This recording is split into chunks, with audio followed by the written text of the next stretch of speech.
Assalamualaikum warahmatullahi wabarakatuh.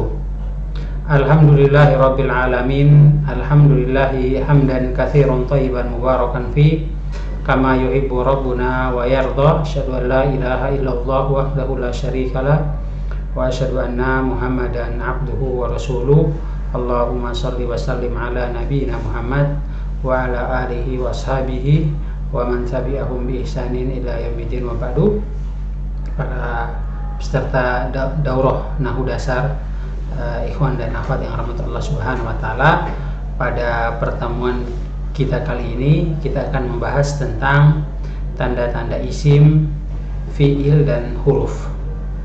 Pada pertemuan sebelumnya telah kita jelaskan apa itu isim, kemudian apa itu huruf dan juga apa itu fiil. Maka bagi pemula yang ingin menguasai, ingin mempelajari ilmu nahwu, tentunya dia perlu dan harus mengetahui tanda-tanda dari isim, fiil dan huruf.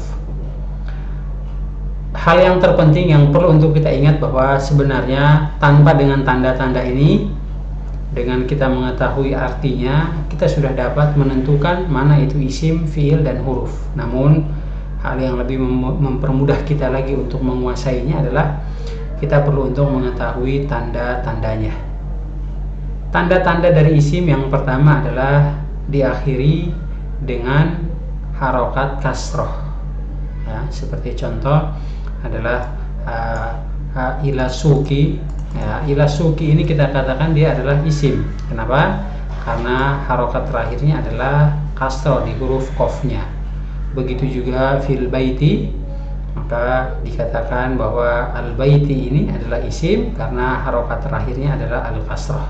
Begitu juga ar-rahimi, karena ada harokat kasrah di huruf mimnya, serta Allahi juga dikatakan menjadi isim karena ada harokat kasrah di huruf ha-nya. Tanda yang kedua adalah bersambung dengan isim yang lain, atau dalam istilah bahasa Arabnya namanya adalah al-idhafah, ya, atau kalimat majmuk seperti baitullahi kitabus sarfih. Maka ini semua dia merupakan tanda-tanda daripada isim. Yang ketiga adalah diawali dengan alif dan lam. Ya, setiap kata yang dia ada tanda alif lamnya maka itu dikatakan menjadi isim, seperti al-qalamu, kemudian al-masjidu, al-mudarrisu. Ini semua isim dengan alasan bahwa ada alif lam di awalnya. Dan huruf serta fiil tidak demikian, tidak mungkin dia diawali oleh alif lam seperti isim. Maka untuk alif lam ini merupakan tanda dari isim.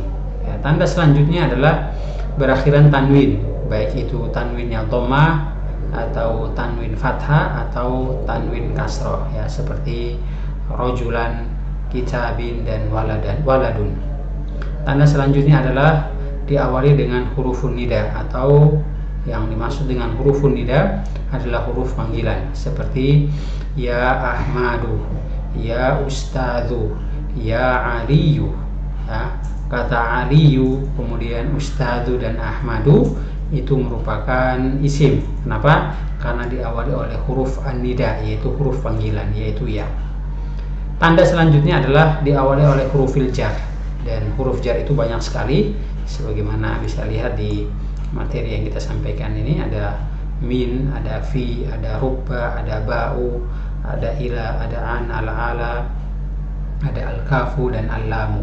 Ya, sebenarnya ini adalah contoh-contohnya. Kita baca salah satu contohnya adalah safaratu minal qahirati, saya berpergian ke Kairo. Maka al-qahirah dia merupakan isim. Kenapa? Karena diawali oleh hurufil jar. Bahkan mungkin kalau kita lihat juga bukan hanya diawali oleh hurufil jar saja, namun adanya alif lam, ya, adanya kasroh di akhirnya, maka ini juga menunjukkan kepada kita bahwa al-qahirati merupakan isim dengan 3 tanda, yaitu diawali oleh hurufil jar, kemudian diakhiri harokatnya dengan kasroh, kemudian diawali dengan alif lam di awalnya.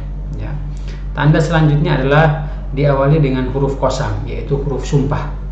Ya, huruf sumpah itu ada 3, ada at-ta'u, al-ba'u, dan al-wawu. Ya, tanda selanjutnya adalah tanda-tanda fiil.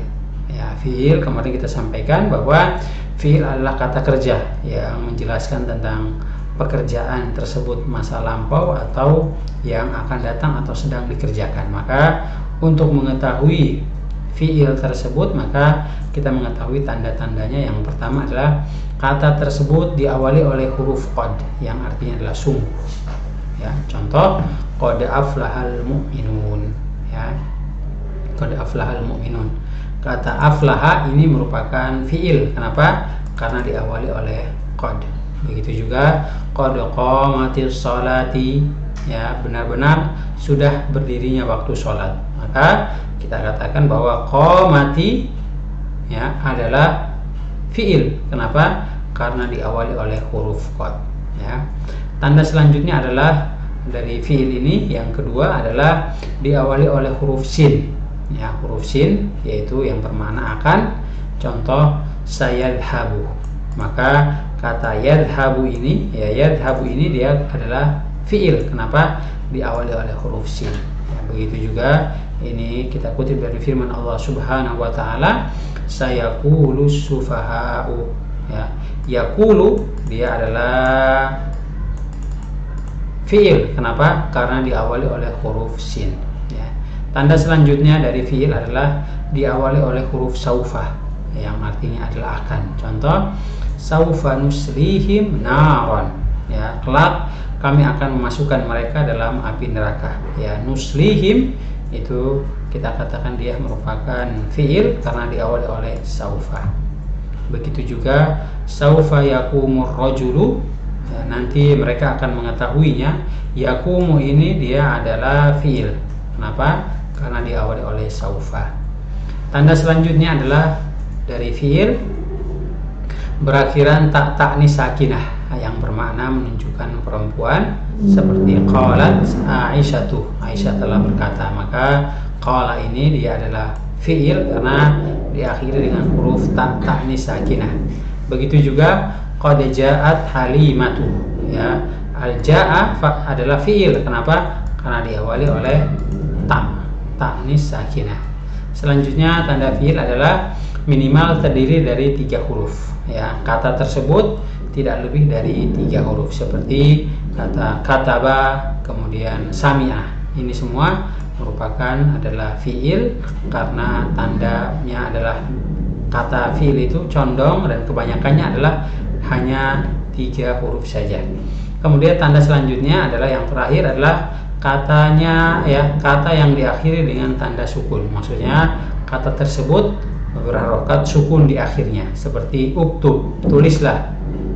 Unsur, tolonglah. Perhatikan kata uktub dan unsur, huruf ba dan huruf ro-nya disukun, ya, karena ketika sukun maka ini dikatakan menjadi fiil. Kemudian tanda yang terakhir dari huruf adalah adapun huruf itu sebenarnya adalah kata yang kurang berfungsi, ya, kecuali apabila dia bersambung dengan kata yang lain. Ya, dalam bahasa Indonesia biasa kita sebut dengan kata sambung atau kata bantu atau kata tugas. Ya, maka untuk mengetahui tanda-tandanya, di sini, ya, adalah huruf ini, ya, dia tidak mempunyai tanda-tanda khusus seperti isim dan fiil. Maka ketika kita ingin mengetahui mana ini huruf, maka cukuplah kita melihat apakah jikalau tidak ada tanda-tanda isim dan fiil, maka itu merupakan fiil. Ya, di antara contoh fiil di sini adalah waw, wa, dan au atau min dari. Ya. Baik, itu saja para peserta Nahwu Dasar Ikhwan dan Akhwat yang rahmati Allah Subhanahu wa taala. Pertemuan ketiga ini kita sampaikan materinya, semoga bisa difahami dan bisa mengambil faedah dari apa yang telah kami sampaikan. Wassallallahu ala nabiyina Muhammad wa ala alihi wa sahbihi ajmain. Subhanakallahumma bihamdika asyhadu an la ilaha illa anta astaghfiruka wa atubu ilaik. Assalamualaikum warahmatullahi wabarakatuh.